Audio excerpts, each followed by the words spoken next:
Images and videos of burnt cars, blacked and charred bodies, and incinerated homes in southern Israel were plastered on every phone screen and television after the October 7th Hamas attacks. The images and videos were used by the Israeli government to justify the military's heavy-handed tactics in their ongoing war against Hamas. But were they actually the result of the Hamas attack? Well, surely Israeli civilians were brutally killed by Hamas on October 7th, but there's mounting evidence that we think any responsible journalist needs to examine. Let's take a look at something called the Hannibal Directive. I'm investigative journalist Ben Swan, and this is Reckoning, Israel and Gaza. Well, so far in this investigative series, we have discussed how Israel had received concrete and credible intelligence from foreign intelligence agencies, their own military, and even Israeli citizens about where and when the October 7th Hamas attacks would take place. The military rammed through the approval of the Nova Music Festival at the last minute, despite pushback from people within the army, and even threatened legal action against soldiers who tried warning and preparing for the Hamas attack. And when the attack began, what did the military do? Well, nothing. Evidence we've uncovered points to there being some type of military stand-down at the beginning of the attack. But we need to take a look at another crucial aspect of that day. When the IDF began to finally use their firepower and military to engage Hamas in southern Israel, did they exclusively target enemy militants? Well, evidence actually points to no. To understand what the Israeli military did to their own civilians on October 7th, you have to understand the political aspirations of Hamas and what the goal of taking hostages is. Political leverage. There are over 10,000 Palestinians in Israeli jails, 3,000 of whom have not been to trial or charged with a crime. When militant groups manage to capture Israeli civilians or soldiers, it gives them leverage to force a prisoner swap and to get some of their people out of Israeli prison. For example, in 1986, Hamas managed to kidnap 3 Israeli soldiers and bring them into Gaza. They demanded 1,150 Palestinian prisoners in return for those 3 soldiers. Well, after this, the military drafted a secret field order to prevent future kidnappings. It was called the Hannibal Directive. The directive gets its name from the Carthaginian general who chose to poison himself rather than allow himself to be captured alive by the Romans.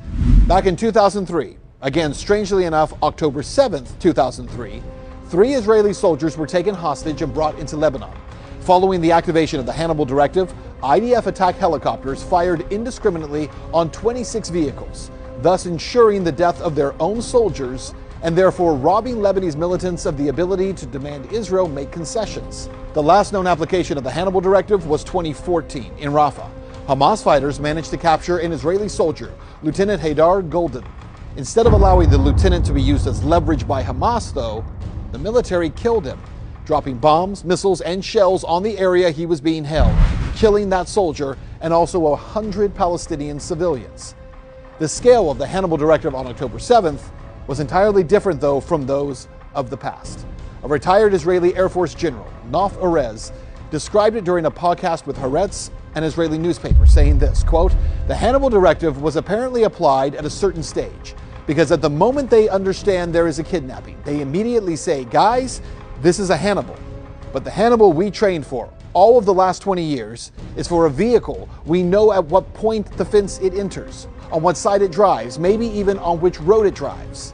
This was a mass Hannibal." Now think about that term, a mass Hannibal. We all know the Hannibal Directive means to kill your own. So what does mass Hannibal mean? Well, if you look at Israeli media, you're going to find some pretty interesting things. Let's read this quote directly from Ynet, a large mainstream Israeli media outlet. Quote, "In the week after Black Shabbat, October 7th, soldiers of elite units at the initiative of the Southern Command checked about 70 vehicles that remained in the area between the Otages settlements and the Gaza Strip. These are vehicles that did not reach Gaza because on the way there, they were shot by a combat helicopter, an anti-tank missile or tank, and at least in some cases, everyone in the vehicle was killed," end quote. 70 vehicles. And in some cases, everyone in the vehicle was killed. These are Israelis killed by Israel. Again, only reported on in Israeli media. Here in the US, we keep seeing pictures repeatedly of cars burnt to a crisp as evidence of Hamas's barbarism. But was it Hamas's AK-47s and homemade rockets that burnt all these cars to a crisp? Or perhaps hellfire and anti-tank missiles? Tuval Eskapia is a member of the security team for the kibbutz Bereri. He set up a hotline so kibbutz residents could communicate with the Israeli army. He told Haaretz that, quote, the commanders in the field made difficult decisions, including shelling houses on their occupants in order to eliminate would-be hostages as well as terrorists. Shelled entire houses. Do we hear this in American mainstream media? That the Israeli military targeted and destroyed over 70 cars with Hellfire missiles that were filled with Israelis, and that they decimated entire Israeli homes with tank shells. A report in Haaretz, October 20th, notes that the Israeli military also carried out an airstrike on their own military base. That base was filled with Israeli civil administration officers and soldiers at the time. An Israeli woman named Yasmin Porat gave an interview with Israel Radio that the military undoubtedly killed numerous Israeli hostages during gun battles with Hamas militants. Listen. בגינה של האנשים מהקיבוץ שיש 5 בני ערובה ששוכבים או 6 על האדמה בחוץ, ממש כצאן לטבח מול הירי של הימ"מ שלנו והמחבלים. הטרוריסטים ירו בהם? לא.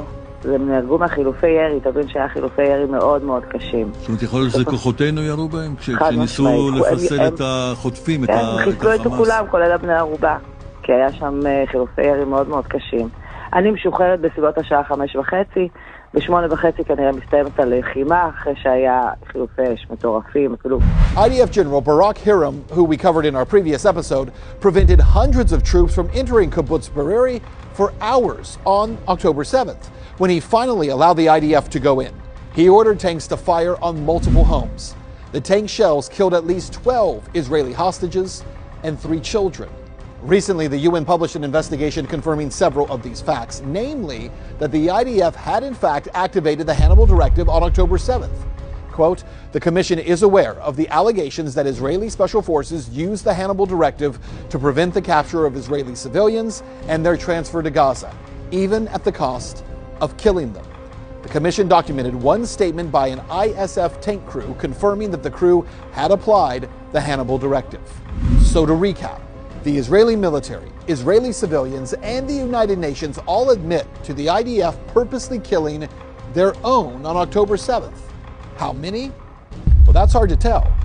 Tank shells hitting homes full of people, Hellfire missiles destroying at least 70 cars, mass Hannibal, but still, on social media, if you make such a claim, you're going to be hit with a community note and then promptly linked to a bogus fact-check website.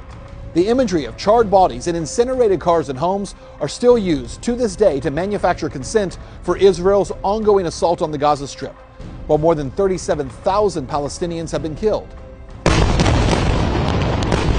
During war, all sides produce propaganda, but has Israel been offering up images of the aftermath of their own assault on their own people and then presenting it as something that their enemy did?